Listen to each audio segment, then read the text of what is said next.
Halo, saya Marwati, guru SMA Negeri 2 Sungai Lilin, CGP Angkatan 5 Musi Banyuasin. Berikut saya akan menyampaikan kesimpulan dan refleksi saya terkait materi 2-3 mengenai coaching untuk supervisi akademik. Pada modul 2-3 ini banyak sekali hal yang saya pelajari, diantaranya ada paradigma coaching, prinsip coaching, kemudian kompetensi inti coaching, dan terakhir adalah grow atau tirta. Paradigma coaching itu ada 4, fokus pada coaching yang pertama, selanjutnya memiliki kesadaran diri yang kuat, yang ketiga bersikap terbuka dan ingin tahu, kemudian yang terakhir adalah mampu melihat peluang dan masa depan. Di sini penting sekali paradigma coaching ini sehingga coach bisa membantu masalah coachee seperti itu. Yang selanjutnya adalah prinsip coaching. Prinsip coaching itu diantaranya adalah kemitraan, berbeda dengan mentoring misalnya ya, atau konseling yang ada hubungan antara atasan dan bawahan. Nah, untuk prinsip coaching ini adalah yang pertama kemitraan, artinya kesetujuan antara dua orang yang bisa jadi posisinya adalah sejajar. Kemudian yang kedua adalah proses kreatif. Proses kreatif ini bagaimana coach dan coachee bisa berkomunikasi dua arah, kemudian si coach memicu proses berpikir coachee untuk menyelesaikan masalah, kemudian menggali situasi agar coachee bisa memperoleh ide-ide baru untuk menyelesaikan masalahnya. Yang terakhir adalah memaksimalkan potensi coachee. Nah, ini yang paling penting sekali. Kemudian ada kompetensi inti coaching. Dari 3 kompetensi inti coaching ini, sepertinya awalnya saya melihat yang paling penting adalah mengajukan pertanyaan berbobot. Ternyata ini salah. 3 kompetensi inti coaching ini mulai dari presence, kehadiran penuh si coach untuk coachee. Kemudian yang kedua adalah mendengarkan aktif dari coach juga kepada coachee. Kemudian yang terakhir mengajukan pertanyaan berbobot. Ketiganya ini sangat penting, sama-sama pentingnya. Coach tidak bisa mengajukan pertanyaan berbobot kalau si coach tidak bisa menghadirkan dirinya secara penuh untuk coachee, atau misalnya tidak bisa mendengarkan dengan aktif. Kemudian ada tirta. Nah, alur ini nih yang kami pelajari dalam proses coaching ini, di mana coach harus mampu mengikuti alur ini agar mampu membantu menyelesaikan masalah si coachee. Tirta ini sama dengan grow. Dalam grow ini ada goal, kemudian R-nya adalah reality, O-nya adalah options, dan W adalah will. Goal ini tujuan. Tujuan percakapan ini untuk apa? Antara coach dengan coachee harus mematikan di awal bahwa bagaimana tujuan percakapan tersebut. Kemudian reality, fakta-fakta apa nih yang bisa digali untuk menyelesaikan masalah. Selanjutnya ada options. Option ini adalah pilihan-pilihan yang bisa diambil, ide-ide yang diperoleh sama percakapan untuk menyelesaikan masalah. Yang terakhir adalah will. Will ini bisa dikatakan sebagai apa yang akan dilakukan coachee dari pilihan-pilihan tadi, yang mana nih yang dipilih coachee untuk menyelesaikan masalahnya. Dengan alur ini diharapkan coach bisa membantu coachee untuk menyelesaikan masalah. Saya senang sekali berkesempatan mempelajari materi-materi tadi yang sangat membantu saya dalam menghadapi misalnya kesalahan yang dilakukan oleh murid. Jadi berbeda dengan selama ini kita hanya bertanya kemudian memberikan pilihan-pilihan untuk yang dilakukan. Beda dengan coaching ini, sepertinya pilihan datang dari murid yang bermasalah, kemudian hak dia juga untuk memilih apa yang akan dilakukan untuk menyelesaikan masalah. Jadi saya sangat senang sekali. Selanjutnya mengenai apa nih yang sudah baik dalam diri saya. Selama ini saya sudah meyakini bahwa komunikasi itu salah satu kunci untuk menyelesaikan masalah, komunikasi dua arah. Namun awalnya saya kesulitan ini, seperti apa sih saya harus membimbing percakapan supaya ketemu jalan keluarnya. Tapi lewat modul ini saya bersyukur sekali sudah saya praktikkan satu, dan alhamdulillah sepertinya berhasil.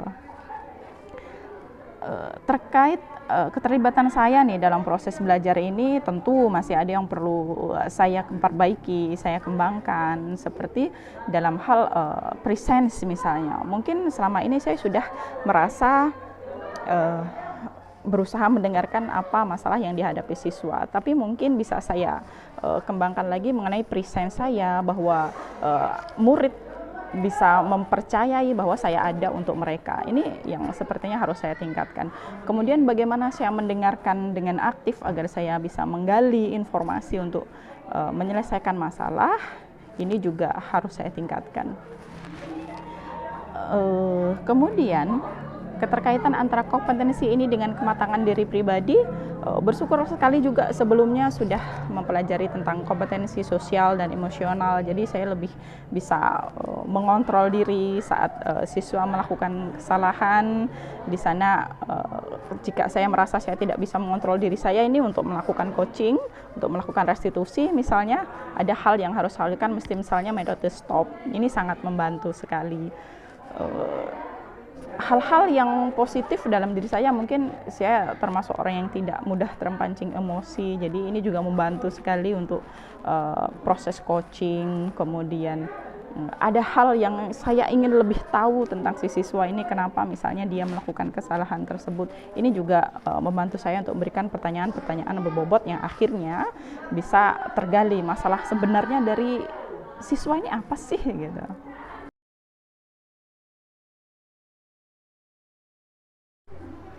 Satu hal yang muncul dalam benak saya ketika mempelajari coaching ini adalah bagaimana kita mampu mengajukan pertanyaan berbobot untuk menggali informasi si coaching.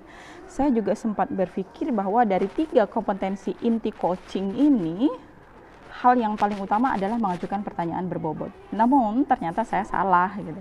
Jadi dari 3 kompetensi inti ini mereka tidak bisa berdiri sendiri, saling keterkaitan. Jadi dalam arti kita tidak mampu mengajukan pertanyaan berbobot jika kita tidak bisa mendengarkan secara aktif. Kita tidak bisa menyimak apa yang disampaikan oleh coach.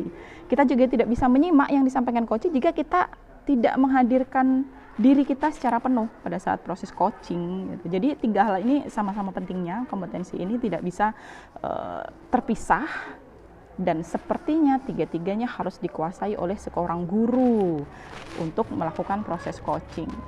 Jika timpang, sepertinya juga hasilnya mungkin tidak sesuai harapan, seperti itu. Lalu awal-awal nih begitu baca coaching ini apa sih? Kan selama ini setahu saya bahwa coaching itu hanya terjadi antara atlet dengan pelatih nih. Biasanya kan seorang atlet begitu menghadapi pelatihnya yang dipanggil coach gitu. Dan itu yang saya pikir, apa itu coaching. Dan begitu memasuki modul ini akhirnya terbuka satu hal baru bagi saya, bahwa guru pun bisa melakukan proses coaching. Jadi coaching ini bukan hanya sebutan saja untuk atlet dengan pelatih, tapi memang sebuah proses, memang sebuah interaksi yang terjadi, yang salah satunya adalah coaching. Beda dengan konseling misalnya, beda dengan mentoring yang biasanya kan siswa kalau di sekolah sudah mentok nih, dia melakukan kesalahan, guru tidak bisa mengatasi hal tersebut, wali kelas tidak bisa mengatasi hal tersebut, biasanya larinya ke guru BK, ke guru bimbingan dan konseling. Jadi selama ini saya juga berpikir bahwa konseling ini satu hal akhir yang bisa dilakukan sekolah untuk menyelesaikan masalah yang dihadapi siswa gitu. Namun ternyata saya salah. Jadi luar biasa sekali, coaching ini merupakan suatu insight baru buat saya, pengalaman baru juga saat melakukan praktek coaching, dan akhirnya saya menjadi oh ya seperti ini yang dinamakan coaching. Dan penting sekali untuk supervisi di sekolah proses. Kenapa? Karena selama ini kan biasanya proses supervisi itu menjadi suatu hal yang menakutkan nih bagi seorang guru, karena kadang ya, kita takut dijudge, kita takut dihakimi, kita takut menghadapi kenyataan bahwa ternyata kita tidak sebaik yang kita harapkan selama ini misalnya, atau misalnya kita takut nanti kita diberikan komentar-komentar yang menyakitkan hati misalnya. Nah, di sini luar biasa untuk supervisi memang sangat mendukung sekali ini untuk perbaikan seorang guru. Jadi guru tidak harus merasa tersinggung dulu untuk memperbaiki diri. Guru tidak harus merasa sakit hati dulu nih saat melakukan supervisi. Sangat membantu sekali untuk menaikkan rasa percaya diri bahwa setiap guru itu bisa untuk melakukan pilihan-pilihan yang dia buat. Apa saja yang dia lakukan, sepertinya itu menjadi sebuah semangat baru. Jadi bukan rasa minder yang didapat setelah mengikuti supervisi, tapi sebuah semangat baru untuk melakukan perubahan dan pengembangan dirinya.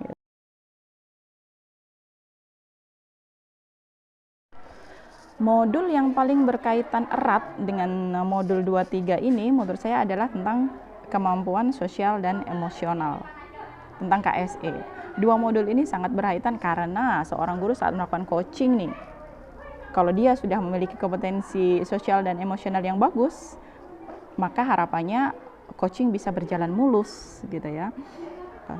Bagaimana coach mampu memberikan rasa nyaman, bagaimana mampu menghadirkan dirinya, no labeling, no judgment, bagaimana menggali informasi, mempunyai kemampuan komunikasi yang bagus. Jadi sangat mendukung sekali sepertinya kompetensi sosial dan emosional ini untuk menghadirkan sebuah coaching yang memang berkualitas gitu. Dari pengalaman nih, dulu kan biasanya kalau ada anak bermasalah kita panggil, kita benar melakukan komunikasi dua arah, tapi karena keterbatasan ilmu komunikasi ini tadi, yang di akhir kalau menurut coaching kan harus murid tersebut yang memutuskan apa yang harus dia lakukan.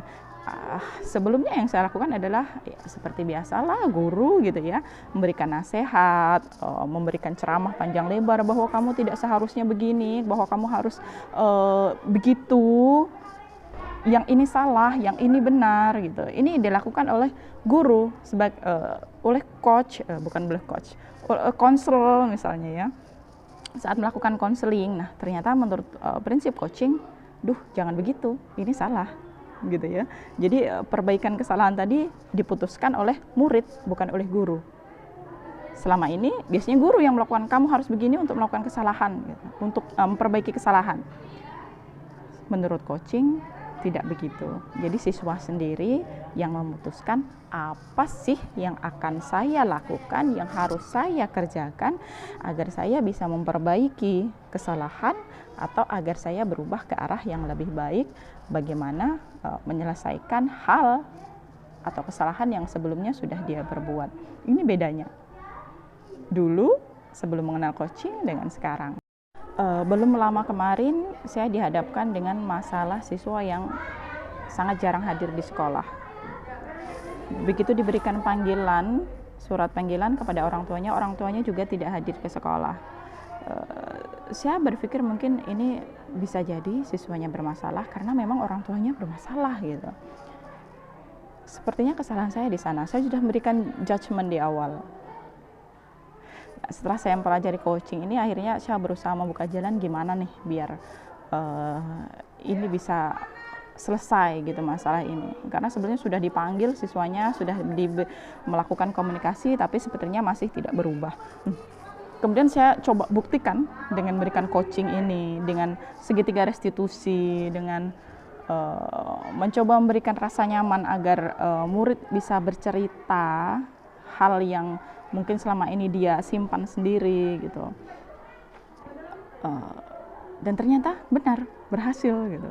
Dan keputusan-keputusan yang dia lakukan sekarang, bahwa dia tidak akan telat lagi ke sekolah, bahkan dia akan bangun jam sekian, bahwa dia akan melakukan apa agar bisa bangun tepat waktu, agar bisa datang ke sekolah tidak terlambat.